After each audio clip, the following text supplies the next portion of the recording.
Welcome to the Medium's Porch. I am Kathleen Boldt, your host here on the LILYDALE radio programming, and we are here to explore, as we always do on the Medium's Porch, the process, power, and privilege of spirit communication. And we speak to mediums from around the globe, and I'm looking forward to our guest today, sharing with you Penny Hayward. She is our guest today. Hi, Penny.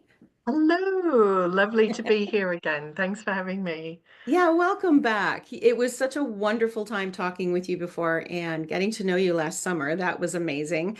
You were in Lilydale doing some classes there. And let me just share with our audience here a little bit about you. Penny here is a friend, and she's also a deeply curious, slightly skeptical medium who is willing to push her boundaries as she brings healing, empowerment, transformation to her students, clients, and followers. She is an example of a medium that is willing to move beyond the limitations she puts on herself. She works abroad and is privileged to be a tutor and a course organizer at the prestigious Arthur Findlay College. Penny is a dedicated spiritualist that holds a number of awards with the Spiritualist National Union. She is continuously expanding her spiritual progression through research, study, reading, and collaborations with other organizations and individuals. So, yes, again, welcome, Penny. So happy to have you here. Thank you so much for having me. It's a real privilege to share time with you and other like-minded people. Well, this programming is part of the Lilydale Assembly programs. I know you've been on Willa's show as well, Wednesdays with Willa's, and you had talked a lot about the science of that. So those listening can go back and listen to Penny talk about that with Willa by just going to the Lilydale Assembly page, Inc. Lilydale Assembly Inc. Facebook page, and you can go in there and source through the videos. And there is one with Penny talking about the science. Penny has been doing a lot of research and collaboration with others over these past years, right, Penny? Can you tell us a little Yes. bit about that in short so we can just make people aware of what you're doing? So I've been curious in trying to understand a little bit more about how it all works behind the scenes. So yes, we can teach people to a certain extent about sharpening their clear senses and connecting with the spirit world, but how? How does it all work? So I was getting interested in quantum physics and trying to understand that. And in my head, I'm like, mediumship's the key. And but obviously, there's a lot that's not known about quantum physics or consciousness, but there is a huge interest and a growing interest in understanding consciousness and in understanding quantum physics. So both fields are enormous, and nobody really has the answer yet. But there's certainly a lot of curiosity out there to try to understand more and developments in trying to understand more. So I've been fortunate enough to come across like-minded people who are in maybe the more scientific research side of things, looking into psi phenomena, which isn't just mediumship. It could be telekinesis or other types of psychic phenomena as much as mediumistic phenomena. So along the way, I've met some interesting people and I've signed up to all kinds of different organizations that are looking into this area. So whether they're a scientist looking at into the psi phenomena or and then there's me jumping in the pool and going, oh, I feel like a fish out of water, but I'm here. Um, and there's a few others that they're all very interested and supportive of mediums and people's experiences beyond normal, what's considered normal, ordinary human experiences. So, um, along the way, through my interest in that kind of thing, I was then asked by the Spiritualist National Union to set up a science working party. And so I tend to have big ideas, um, and my philosophy is aim high, aim as high as you think you can go, or higher, and you'll land somewhere along the way, Yeah. and you'll get somewhere with it. So it's now also not just a personal interest, but it's also something that I'm trying to help bring into the Spiritualist National Union. So there are some really interesting researchers that are wanting to research mediums and their brainwave activity. And one of them is about to finish her research. So she just needs 6 more mediums, and then she can start to go through all her data and put together her paper. And her reason, or one of the reasons behind her doing it, is that she sees the value in what we do, and she wants us to have more credibility. And so to do that, she's doing this research into the brainwave activity of mediums, and to write a proper research paper to say, well, there is something happening, and these are the patterns we've seen, and this is what it shows, and so therefore it brings credibility Right. to this ability that people have. So she's one of a few others that are also doing research into consciousness or into psi phenomena. And another lady that I met, um, she is connected to the WYRD technology, WYRD spelt WYRD. So I can honestly say I've always been weird, but now I'm a weird weirdo. Yeah, that's great. Um, you gotta sort of see the humor in it. So anyway, so I've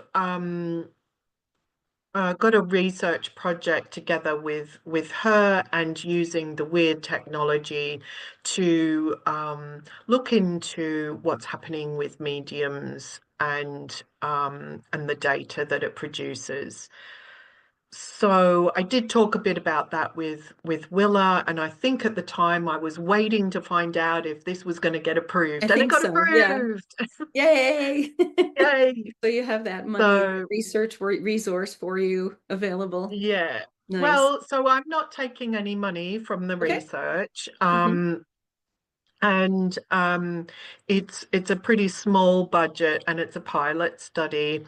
But I did ask that I was able to maintain a weirder scope, and to learn how to understand the data so I could then bring it into the teaching, because Okay. I think it's really important that we show that there are anomalies outside of chance expectation in the data, which proves that there's something happening beyond the normal senses. And even if the data geeks don't quite know what that is, they can certainly validate that there's something happening, and through the mediumistic experience is my research. So from what I understand, I was the first to use it in a mediumship experience. So the weirder scope was used in different experiences, like football matches or business meetings. Okay. Um, To see the and consciousness and the energy exchange going on? yeah, exactly. So it's looking at consciousness and energy in vast and varied experiences. I believe there are healing practitioners and other people that are also using the weird technology and adding data. So this researcher and I were the first to use it, and so we then put in for some funding. So I did then go ahead and buy, out of my hard-earned money, a weird light. So I'm going to Oh, use the yes. weird light along with the weirdoscope. So it doesn't look like much. Mine is a travel light, and it's just this box right here. It's bigger than I thought And it would be. yeah, Yeah. it's travel. This is the Yeah. travel size. Um, so and I'm so lucky because I got the first of 100 Oh, founder that's awesome. edition. Nice. So I kind of like feel how exciting. So I've got the weird light, which I'm using alongside the weirdoscope. So the weirdoscope, all I can show you is a box. And so this is the box, and inside the box, not so easy to travel with, is a couple of random event generators. And within the weirdoscope, it the two random event generators should be just doing their own thing. They shouldn't be sort of they shouldn't mirror each other, and they shouldn't team up together. They should be completely separate. But they've noticed that when certain things are happening, they team up together, um, or they mirror each other and they go outside chance expectation. Interesting. So all of that's quite exciting, and I've done a few experiments with it, but I as yet do not know how to read the data. So I need to sort of get that on downloaded and off to the people who know more about it, and I'll start to learn about it as we gather more data. So I hope to finish that project by about September time this year. And then I'll be able to write the report along with the researcher I'm collaborating with, and we can kind of see what's come out of it, what's interesting about it, what does the data start to tell us. So, and then, as you do these things, you meet other people and other people's interested in things and so on and so forth. So, I think it's really important that we keep looking for ways to. I'm not here to prove what I do because I know what I do, but it's I think it's interesting and valid to be looking for ways to show that there is something happening which is not trickery, you know, Right.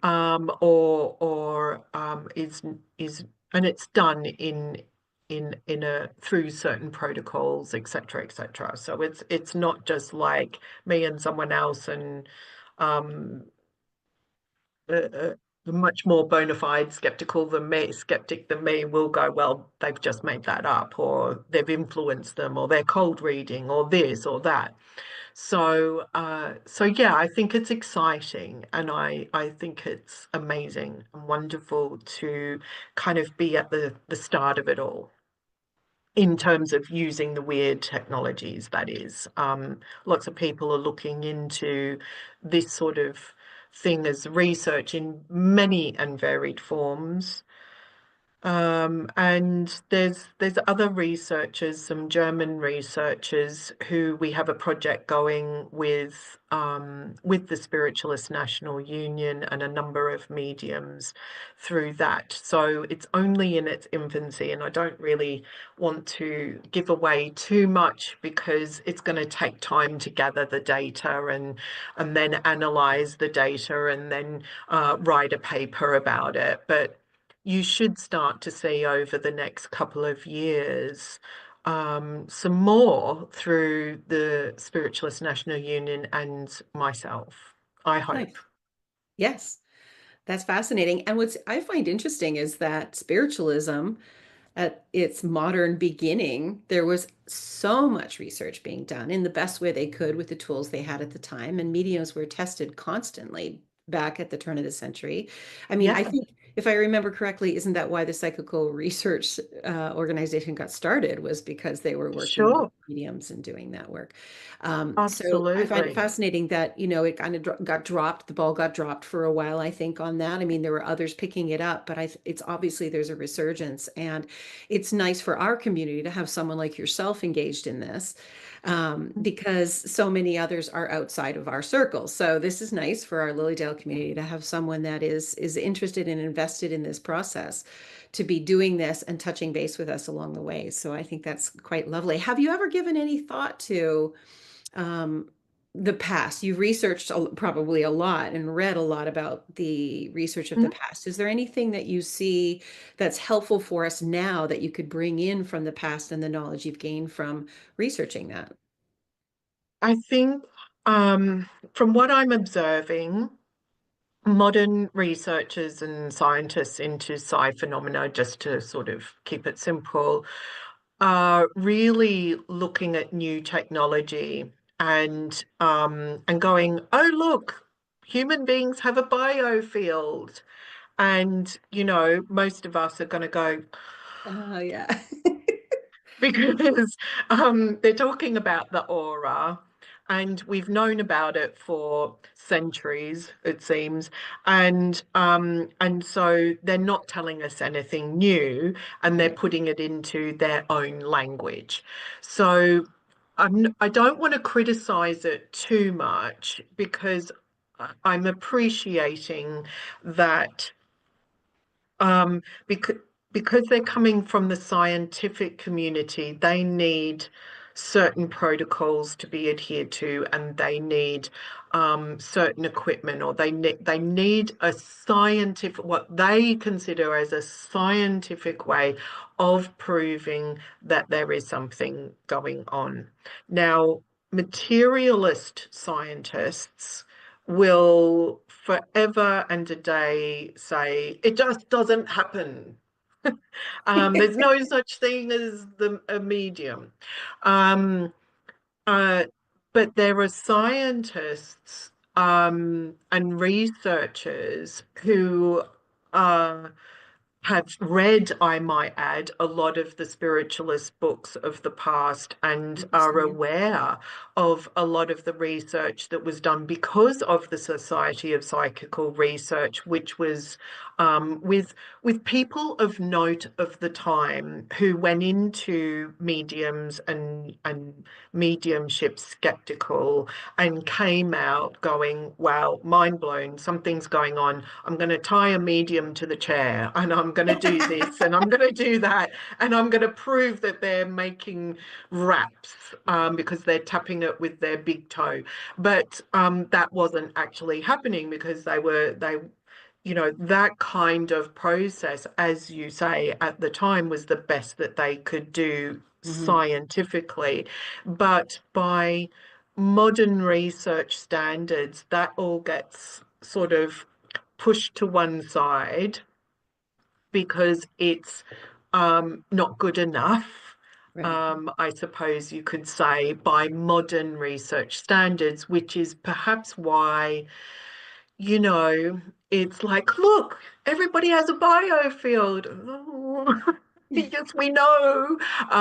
But they're doing it with their equipment and they're doing it with their technology and they're doing it through their protocols. So I think we need to, if we're going to build this bridge, we need to appreciate that they need to follow certain standards and protocols that we wouldn't, because we don't know about them, in Hmm. fairness.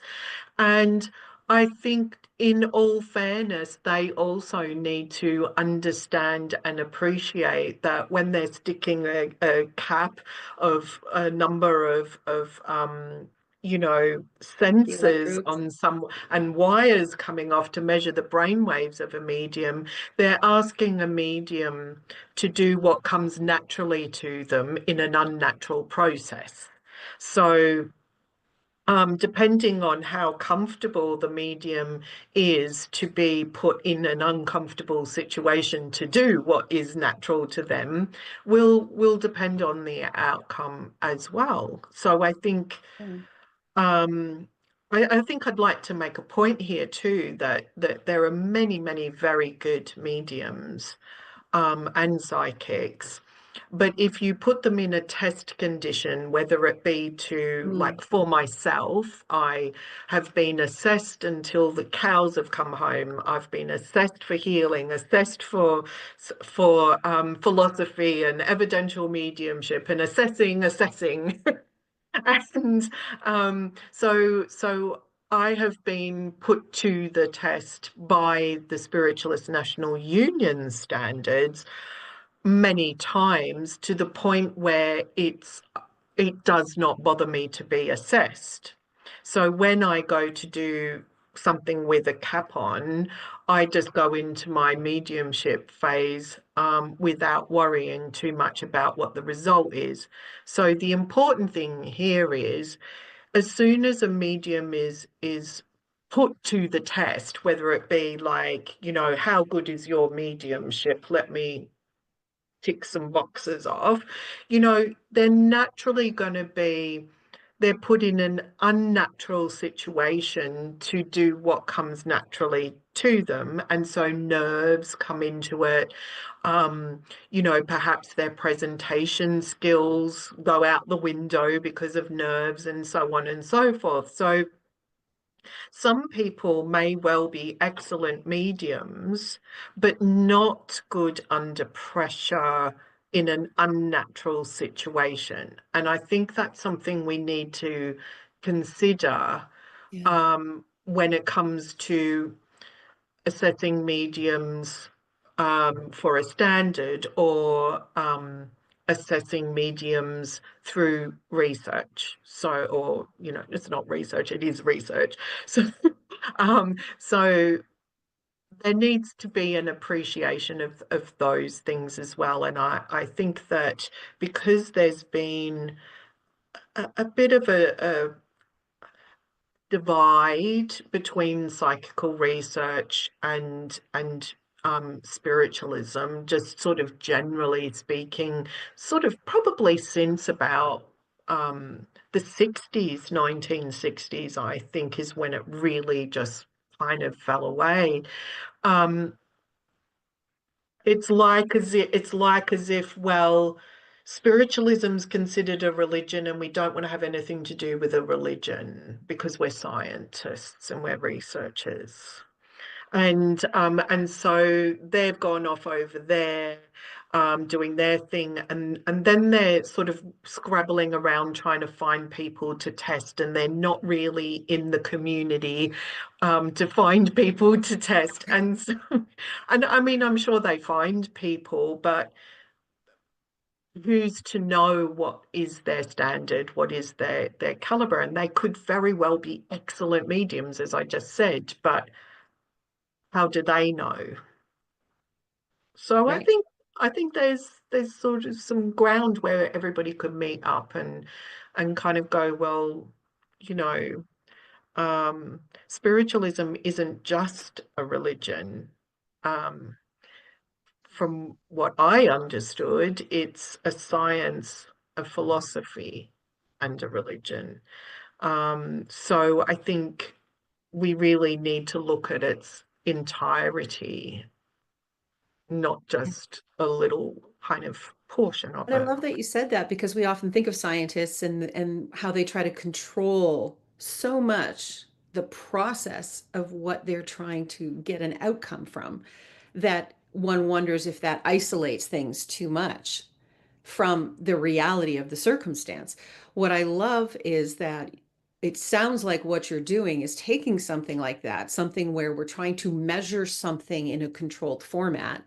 At the same time, I love that they're doing this with, baseball fields and doctors' offices, as you said, whatever that was that you said there. But I love that they're doing this because it says to me that what they're doing is not necessarily trying to test the medium to prove there is something. It's not about the medium, it's about the consciousness, it's about the study that they're doing, which then tells me that the scientists themselves are driving at this, or the researchers, the people that created the weird stuff, the weird stuff, um, Weird uh, technology. the weird technology, right, right. Well, they have some paraphernalia too, I Yeah. noticed. But anyway, Hmm. getting back to what I was saying, the people that created this, they are going at this in the way I feel a good scientist would. Yes, of course, we're going to isolate things and look at things individually so we can understand how the pieces all fit together. But if you leave them isolated, you're never going to get that piece that fits into the puzzle to bring it all together. And also, there's so much they don't know. I love their creativity. I love their willingness to expand the target and go into human beings, not just those that are doing work at this more esoteric level or energy Yeah. level. And something I really like about the weird technology and or the weirdoscope and what I'm doing with it in this pilot study is that there's no researchers in the room scrutinizing and interfering with the cohesive energy. So I think we need to and they are appreciating that, and this is what I mean by, putting mediums in an unnatural situation to do something that comes naturally to them. So the great thing about the weird technology is that it's just a box and it's recording data which we don't even know about. We can't influence. We can't make it. We can't like influence it in terms of flick a switch and it does something else. So it allows the data to be collected in a more natural way, and people forget that it's running and that it's doing its thing. And then you've got it's kind of like got about 3 or 4 sessions that I've done that I'm yet to download the data. So I'm kind of like, oh, it's like the anticipation of unwrapping a gift, like Yeah, I bet. what's Yeah. inside? What's going to tell me? Oh, so and I think, they're very excited about discovering what it means and learning more about what it means, and the more data they have, the better. So I think that's great that there is a sort of an appreciation that there needs to be cohesive environments for these sorts of experiments. Otherwise, it's kind of like a bunch of people holding a clipboard and you know let's face it, consciousness is connected to thoughts, and if they're sat there going, "Well, I'm not really convinced by this," that energy is then in the room, which then makes Absolutely. it an unnatural or a less cohesive kind of environment. Yeah, So and as yeah, so medium, yeah, sorry, I know as mediums and sensitives, when we have someone in the room thinking those kinds of thoughts, we know we can pick that up. mm, We're aware of mm. that. So in a way, we're our own weird box. Yes, I did say I've Our always random been weird. generation of spiritual information coming through us. Absolutely. So yeah, so it's exciting. I think it's interesting, and I think we should be pushing boundaries. I think we Yeah. should be putting ourselves to the test, if we're willing, obviously. Mhm. And thank God we don't have to be tied to chairs and put in ridiculous situations like how pioneers were. So God bless our pioneers for what they've been through. Absolutely. Yeah. Yeah. They were very, very committed, that they would Mm. show up and, like you said, be scrutinized in a way. If you say it's scrutiny to have a cap on your head, imagine, or to be tested to be registered in Lilydale, imagine how it would be to have this person coming in skeptical in the first place. Not only that, but cynical in many cases, coming in and then testing you and sending all those thoughts to you like, prove it, prove it, prove it, prove it, right? I mean, you really had to get into your space of trust with spirit to the point where it was undeniable to you that this was important and that this was something you were passionate and dedicated to, and really believing, not only believing, but having your own internal proof that this was something important. So, yeah, it took Yeah. it, I mean, they took it to a whole different level than I believe any of us. I think sometimes we have it easy, because we already have clients that believe what we're saying before we open our mouths. Yeah. And I think the standard of our mediumship is connected to our complete and utter trust in what is in the spirit world and what is happening. And more often than not, a lot of us have insecurities and, we're sensitive people and so forth. And I think that we may sort of be so sensitive to these sorts of things that it plays on our insecurities, and that doesn't help the standard of mediumship. So it's about what I like about this, and I've had my brain waves measured a few times, and I said to somebody recently, I know I have an ability and I know I'm in connection and I have my own proof. I don't need to prove anything to anybody, including myself, but it was really validating to see um, the brainwave activity, and a researcher say, well, this is not normal brainwave behavior, and therefore we are seeing this in, or this type of pattern in mediums, or this type of thing occurring in certain situations, which wow, blows our mind. So we want to know more. Sure. And so then it gives you, I still have to work on my own insecurities. That's a human thing. Yes. But I think our pioneers who were put through those kind of tests, they had something in them where it wasn't ego based, but it was an undeniable um, knowledge that the spirit world would not let them down, and that if they had to go through that process, they would.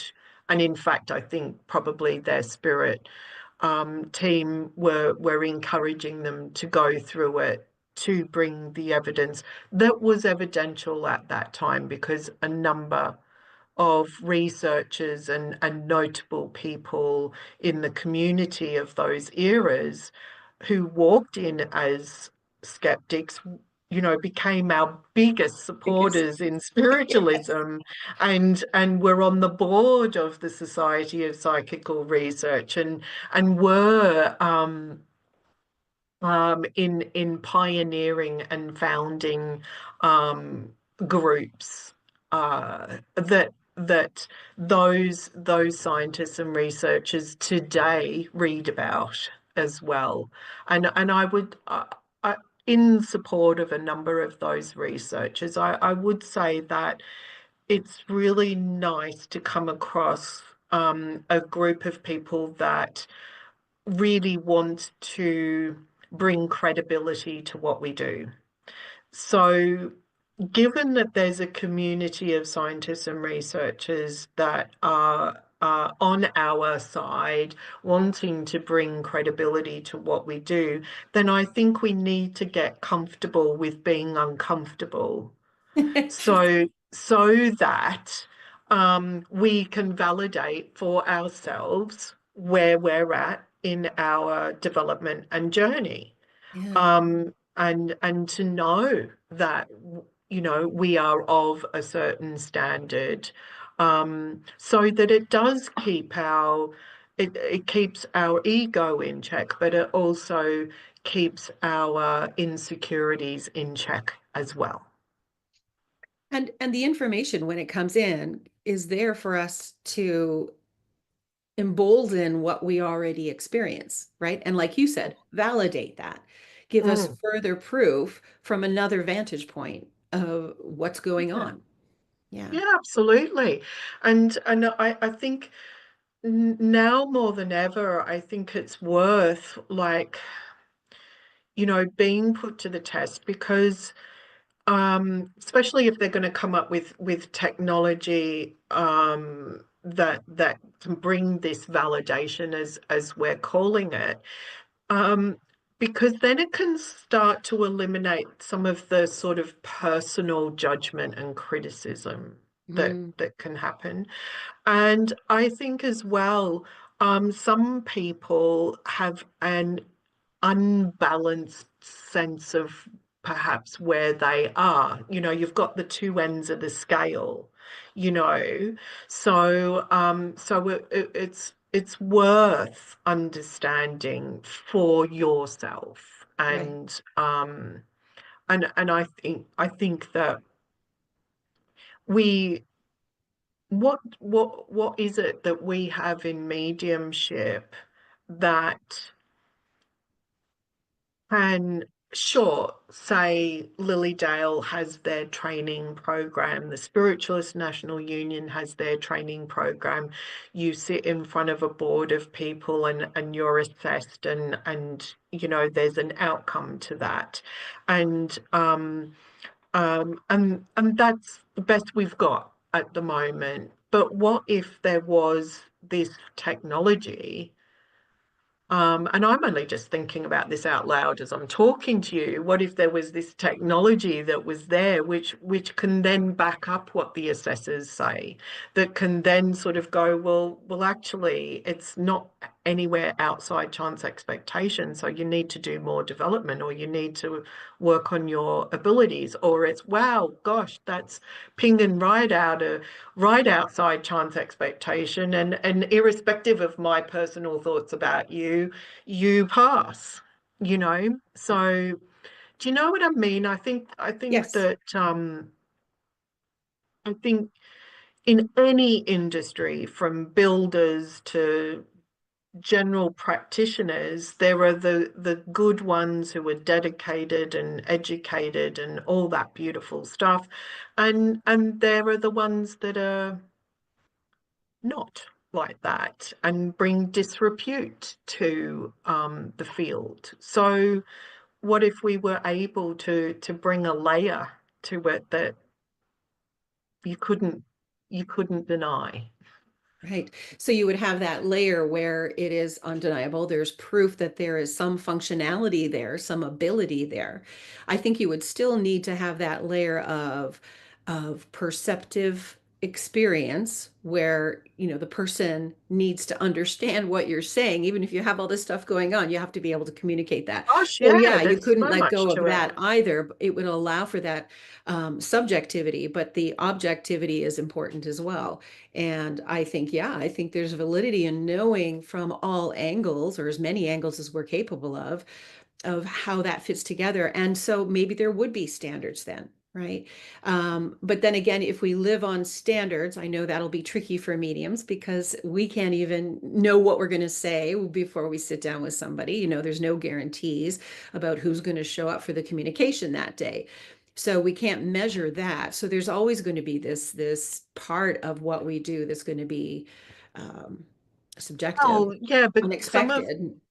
some of what the weirdest scope does is to show that there's something that's happened there. So if the medium is giving information and the recipient's not understanding, it can still show whether there's something there and something's going on. So then Nice. it can come down to, well, is it in the knowledge base of the recipient at the time of the reading? No, we Oh, that's can't fascinating. guarantee every reading's going to work, but Right. then it's also we as mediums have to be honest about when we feel we're connected to someone or not. Yeah. So sometimes people can be willing to accept anything, you know. So we have to have that personal integrity to say, look, I know I've given you some information, but it just doesn't feel like this is working, or it doesn't feel like this is the standard I would like it to be at. And so it's got to go both ways. Do you know what I Yeah, mean? And I I agree. Totally. appreciate, and I've said it already, asking mediums to do what comes naturally to them in an unnatural way is not easy, but everybody has to be put to the test for, you know, um, to get your degree in, um, to become a pilot, you have to be tested. To Yes. become a brain surgeon, you have to be tested. We all, everybody in their profession or most professions are tested before they're let loose on the general public, or they're given some sort of um, score in aptitude, etc., etc. So what if some of this technology could help that score of our Yeah. aptitude? Something that shows you can meet the requirements of the job, right? That says, yes, you Yeah, have the capacity to do this. Yeah. Yeah. yeah. I love that. Let's So see where it goes. I'm so excited to see where it goes. who knows? And I know every time I see you, I ask you, like, how's it coming along? Oh, it's still in process. But in good time. We just have to be patient. Well, I think really it's what is it? Less than a year. What is it? Yeah, it's I'm not trying to taking a think. long time. It's just I'm impatient. Yeah, It yeah, was me that yeah. was So impatient. I think it's amazing in less than a year to kind of get a project underway and Absolutely. yeah, it's amazing. Yeah, very, very cool. Very interesting stuff. Absolutely. And I love that you brought up the idea of assessment, that there really is a framework in which we as mediums, if we're going to serve in different contexts, we want to be able to uphold. And so even though it's uncomfortable sometimes to be under that pressure, if you're under that pressure, then maybe that's not where you should be doing your service, right? So if you have Mm. difficulty doing platform, or that's making you really uncomfortable, or you're constantly getting caught in your ego, maybe that's not your vehicle for your mediumship. Maybe there's something else that you can use your capacity for, Oh, oh right? gosh, yeah. And also I think that we're dealing sort of one-to-one versus platform are completely different styles of working Mhm. because in one-to-one you can be very intimate and personal and and you've got more time to explore the information and evidence and anything that the spirit world wants to bring for the recipient. Whereas in a platform style or demonstration style, you've got a very short space of time. You have to appear confident, even if you don't feel like that. You have to present enough information in a very short space of time that one person, in however big the audience is going to understand who that is to them and what it all means. So,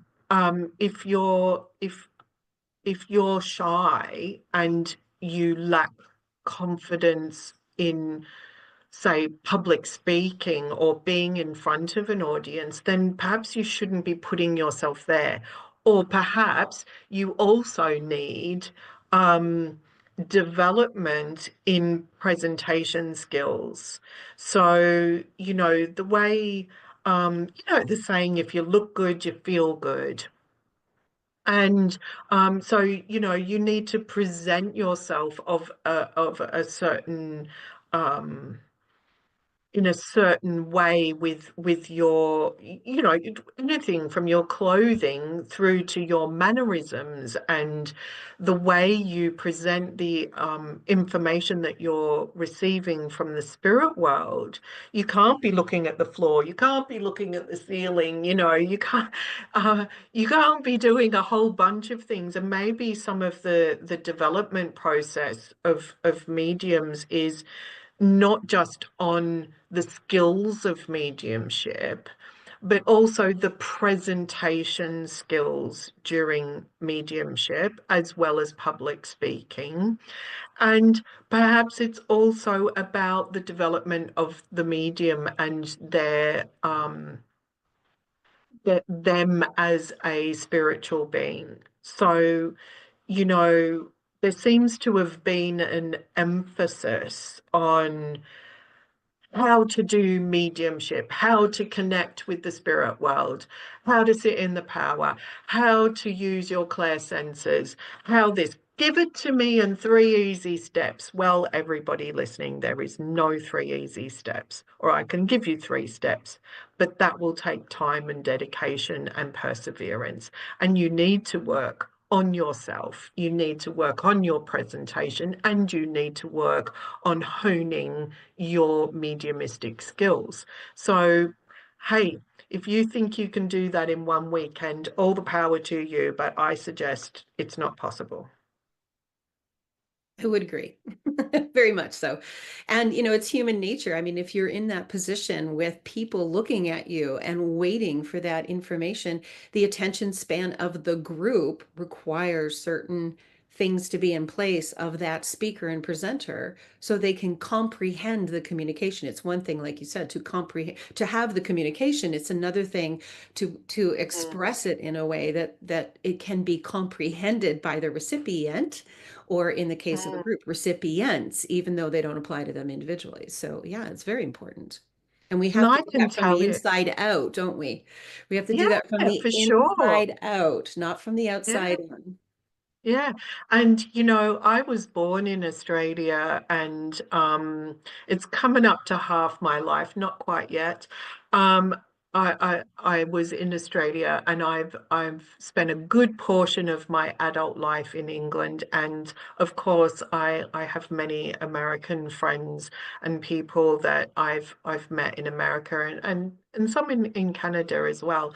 And I can assure you that there's Australian English, English, American English. And when you try to explain something or translate something from the spirit world to an Australian, it's going to be different to an English person, and it's going to be different to an American person, because there's isms, Right. Americanisms, there's cultural differences. So we might all speak English, but it's a whole other language, let me tell you. Well, even in American English that you speak of here, I mean, that's where I'm coming from, is the Americas. Um, Mm, Individual clients even, right? I've had mm. one Yeah, client where I was telling her things and I recognized what was happening was our minds were not meeting up.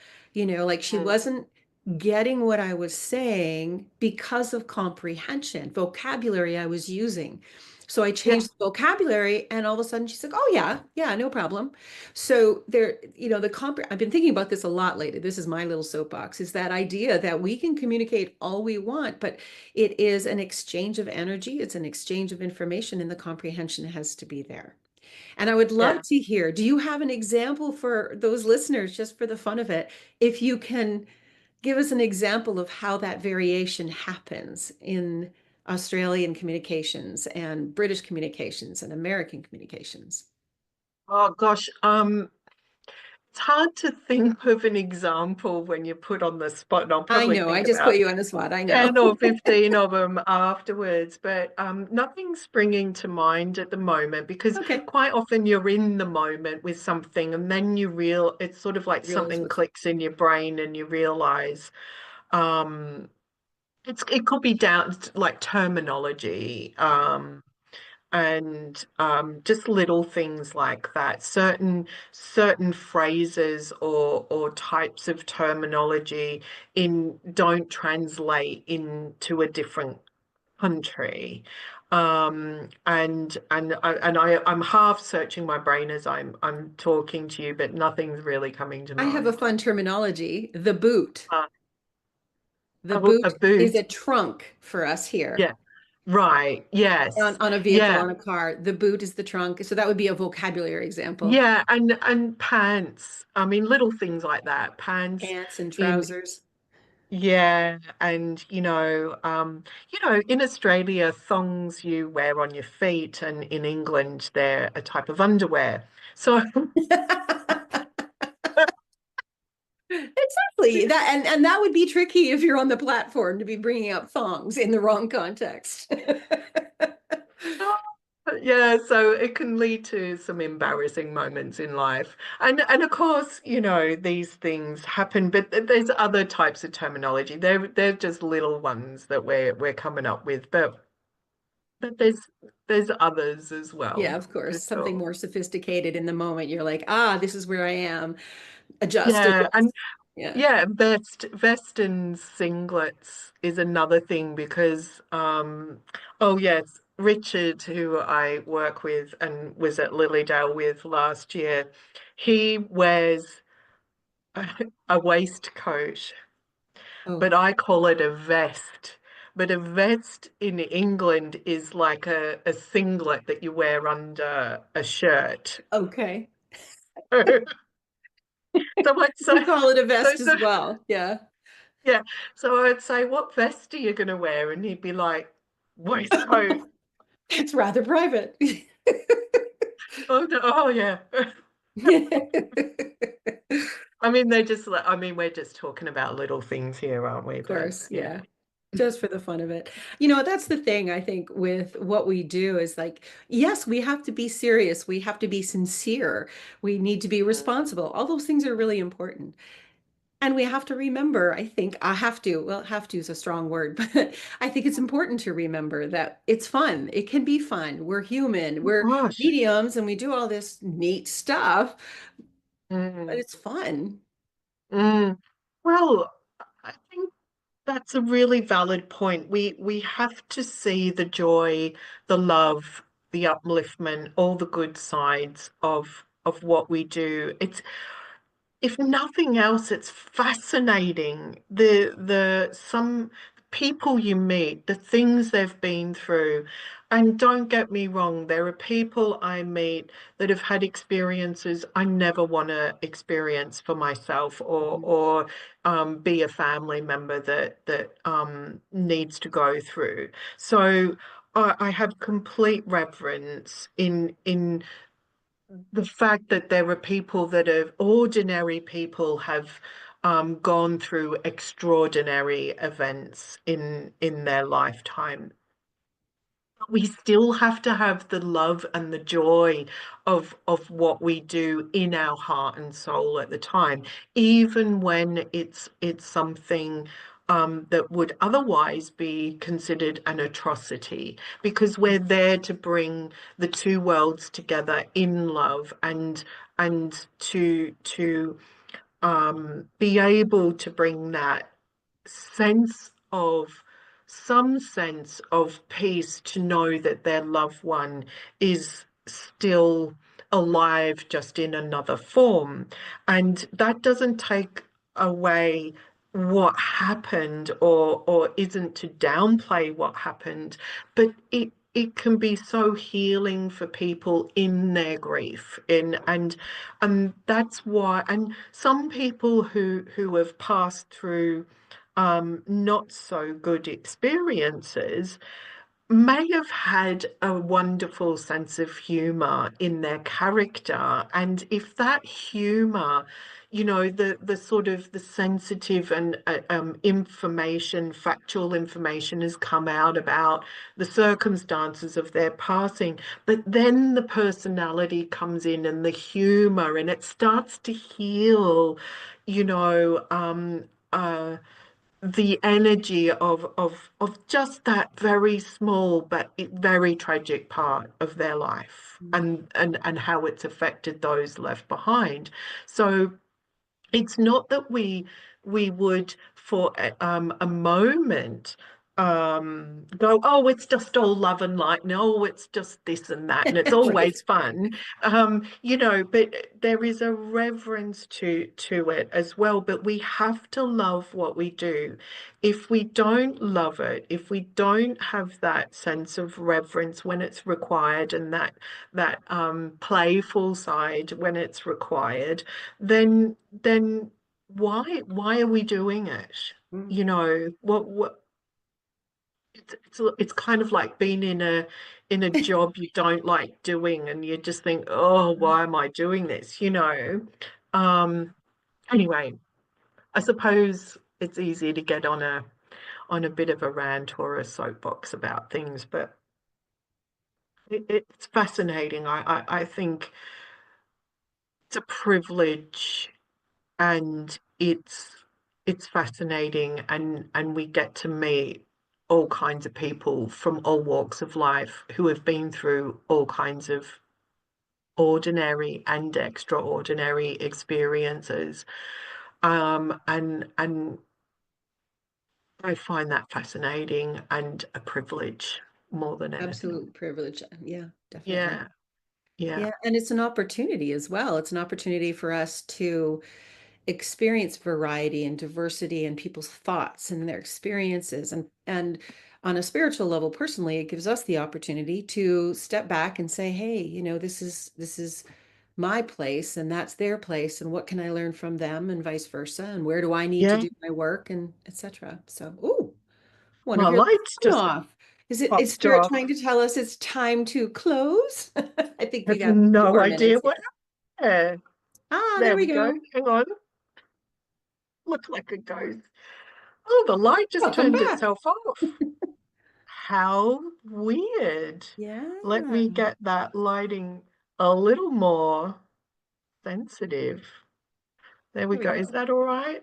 Yes, that's good. Um, that was so strange because there was still power to the light, but it just went off. Flip. Mm, Oh, maybe we have some phenomena happening. maybe, who knows? But I'm sorry about that, everybody. Oh, I'm Going sure into we're the fine. dark and then looking like a ghost. Well, as anybody knows that have been watching this for a while, the Medium's Porch, I'm not big at this point in the journey on editing, so it is as we speak. There's been a couple times where, the signal was dropped and I had to join it together crudely. So I apologize to our techies and our artists out there that know how to video edit that, on those days it wasn't. Hey, it happened. This was live. Yeah. The Yeah, there's a time. component to my recordings that make it seem live every time. Right, exactly. Yeah. Oh dear. So I'm Yes. looking forward. You're coming to Lilydale again this year. This is going to be great. I'm so excited. I'll be able to see you again and Yay. hang out. And for those listening, she is offering another course in tandem with Richard Stuttle. And I took that course last year because I used to do art and I just wanted to get back into the flow of bringing those two things together, mediumship and art. And it was fantastic, I have to say. Highly recommended and fun, just a blast. Met some wonderful souls in the classroom, and Penny and Richard are very knowledgeable. They're very nurturing and supportive as you're going through this process. For some of you that have never drawn, this could be like completely daunting, but if you're feeling the call to do it, I absolutely recommend it. And this year, Penny, you're taking a little bit of a different slant on how you structure it. Did you want to share that with people? So, so in case anybody came along last year and they're thinking, oh, well, I've kind of done that. We have restructured it. We've made some tweaks, and so we're going to be there from Tuesday, the 29th of July. And so we're starting off with inspirational art and healing. So you don't have to be able to draw. Don't worry. We're not going to ask you to draw a face. It's just about getting color on the page and expressing through color and being inspired, so on and so forth. So we'll have fun and different exercises for that, and there'll be a healing element between for the individual and the group. So I think you experienced that yourself Absolutely last year. wonderful. And then the Wednesday we've got psychic art and spirit guides because we didn't really look at spirit guides last year, and actually I think it's a good thing to do to get to know your spirit guide and to maybe read for somebody else and bring some kind of validation to it. So again, it's not necessarily about I've got to plug in my battery. It's not necessarily about being able to draw back in the dark. But it is about It is about having a go and getting some color on the page and using your sensitivities.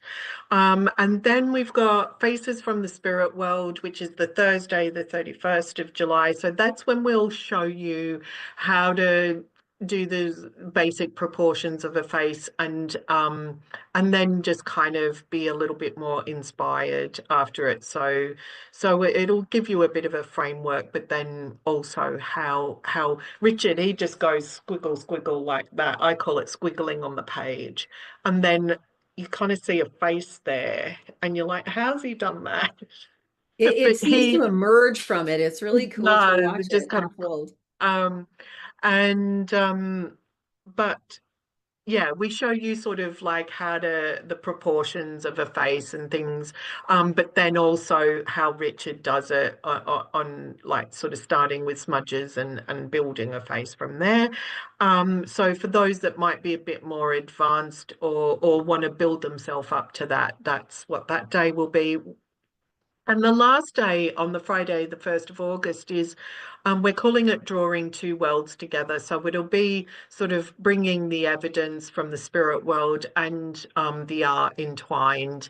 I haven't got the like full description in front of me, but that's the gist of the 4 days. And you can do all 4 days, or you can do one, or you can do three, whatever takes your fancy. I think some people turned up one day and then kind of like came back for more, which As was I great. don't doubt many people would do. Yeah.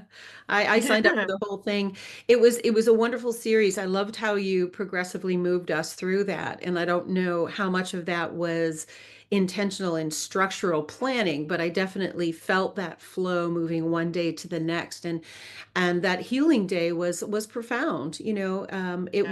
was something where I would recommend anybody taking it that they don't put anything heavy on that evening, because there's a transformative process that goes on through that healing experience. And if you have something heavy that evening, it might be hard to assimilate what you've just been through, because Yeah. it can be wonderfully powerful to do Yeah. that representation on paper, which I would say there were so many magical discoveries. I mean, it was fun to watch other people, like the ones that Mm. said, "Oh, I've never drawn before." Watch that Yeah. miracle. It was Oh, amazing. some people were fantastic. Like they're like, oh, I've never drawn before, and but we do say you don't have to have drawn before. And some people had like a natural style that just evolved throughout the day or days that they were there. And I was almost jealous, you know, so but I think it's great to support other people and see their talent starting to emerge. And, I find that fascinating. So absolutely. Um it is a I think it's worth doing the 4 days if you've got the time and money for it, because there is a lot of different elements. It is a journey. We do take you on a journey through the week. We don't sit there and plan out every finite moment, because both of us, would you believe, use our own intuition as well when we're teaching. One would only hope, When yeah.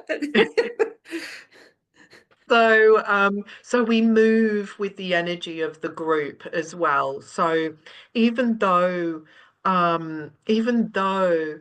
last year, as you would have known, Kathleen, there was a small group of you that did all 4 days or three of the 4 days, and then there was people who came and went.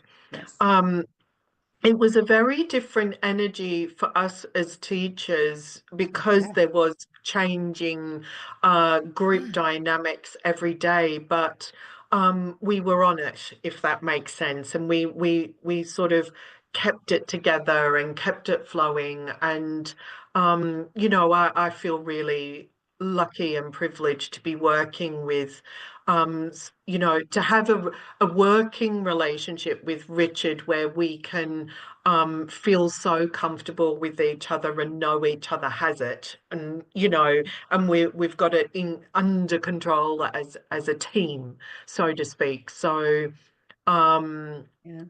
I I think recognize you're in the flow when that happens. And yet yeah. it looks like it's been rehearsed 1,000 times, right? Where Mm-mm. you do something and then it just segues into Richard and then it comes back to you. And it's a beautiful dance. It's lovely to watch. Oh, Yeah.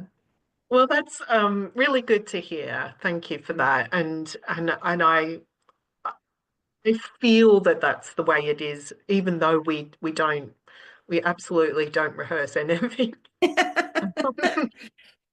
But it works. Right. So It totally does. Yeah, I would say you so know, from and it works because we know yeah, our stuff and we energetically work well together, which is great, really great.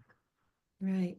Loved it. Yeah, so and then Awesome. we've got a demonstration on the Saturday night Great. where yeah, where we're going to be on one of the main stages at LILYDALE, and we will be doing um uh Richard will draw the communicator and I will give the evidence, although Richard can't help himself and adds evidence as well. But that makes it half the fun too. So we do bounce off of each other and we connect in with the same communicator, and it is a real delight to work that way with Richard as well. And it's something different for the congregation, and you get to take home your loved one with you. Right. If you get the message, it's awesome. When Yeah. you're doing that, are you doing this year? Are you doing the philosophy as well with him on the platform there? Oh, yeah. So, philosophy is a real passion of mine. I think that's kind of like it's been intrinsic and innate in me since I can remember to kind of philosophize life. So when Richard and I work together, we do what we call philosophy art, I suppose. And at the end of the demonstration, I'll just move into being inspired by the spirit world. And Richard tunes into that vibration and that energy, and he begins to draw. And we've noticed that I don't have a finite time that I speak. It could be 5 minutes, it could be 15 minutes. Um, or I think once was a bit longer. It depends on the luxury of time that we have. And Richard does a beautiful picture at the end of it, which we do donate to wherever we are, the venue of wherever we are. And quite a few of them have framed them and put them up. And I find that that is a way for the whole audience to receive a message from the spirit world. Right. So where it's someone's loved one being drawn and we're both giving evidence, that there's only going to be a handful of people. I think we've got it to about seven. That will receive that beautiful personal communication. But we like to do the philosophy drawing at the end because it's the spirit world giving a message to everybody, or you know, that's there. And there will be aspects that will speak to the soul of some people and other aspects to the soul of other people.